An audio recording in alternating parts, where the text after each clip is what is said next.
tu paraisses. Fais de moi un vase d'honneur par lequel tu agis. Oh, esprit de sagesse, esprit de science et de piété. Bonjour et bienvenue au Mercredi Famille. Nous sommes dans la série sur pourquoi être en couple ou pourquoi se marier.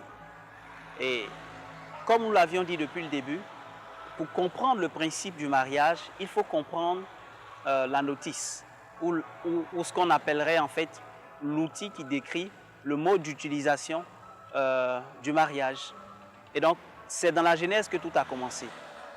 Et nous avons vu également que le mariage s'inscrit dans le plan de Dieu. C'est Dieu qui dit à l'homme, il n'est pas bon que l'homme soit seul. Donc vous pouvez être banquier, directeur, président, vous pouvez occuper des positions élevées et penser que vous vous suffisez. Mais la Bible dit, il n'est pas bon que l'homme soit seul. Vous pouvez être aussi belle, suffisamment belle et financièrement indépendante, au point où selon vous, aucun homme n'arrive à votre cheville. Et il n'y a aucun homme qui est suffisamment beau ou qui est suffisamment intelligent pour vous mériter. Mais la parole de Dieu dit, il n'est pas bon que l'homme soit seul. Donc, si vous vous retrouvez dans cette situation, si vous êtes encore dans cette position de votre fait, par une décision personnelle d'être seul, alors vous n'êtes pas encore dans la volonté pleine de Dieu. Car la volonté de Dieu veut que vous ne soyez pas seul. Et pourquoi est-ce qu'il est important d'être en couple? La troisième raison pour laquelle il est important d'être en couple, c'est que Dieu défend les couples.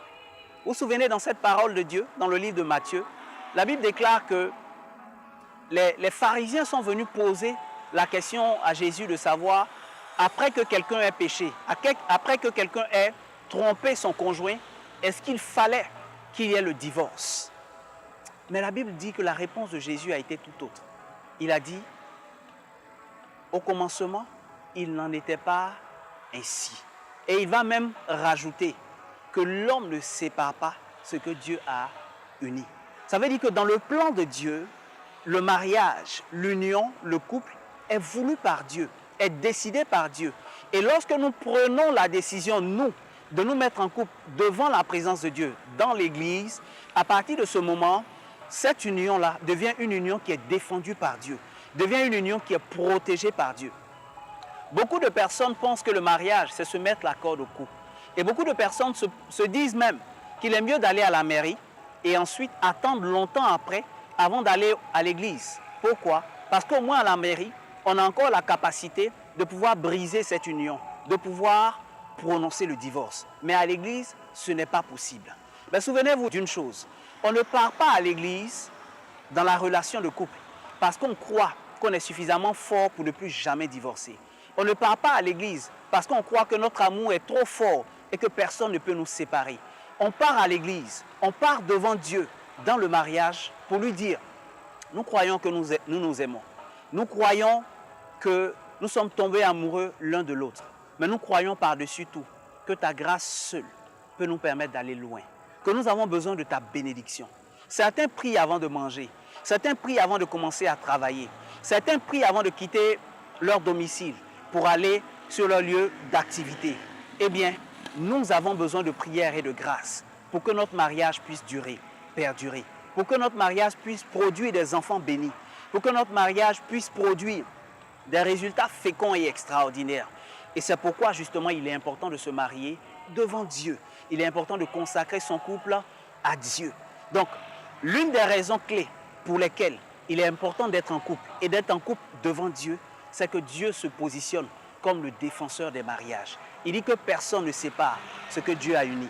Ça veut dire que si quelqu'un ose s'opposer à votre union devant Dieu, ose s'attaquer à votre couple, cette personne-là choisit de s'attaquer à Dieu. Et qui est capable de vaincre Dieu? Une prière pour aujourd'hui. Seigneur, je veux te confier mon couple. Je veux te confier mon union. Je te la consacre aujourd'hui. Prends-en totalement le contrôle.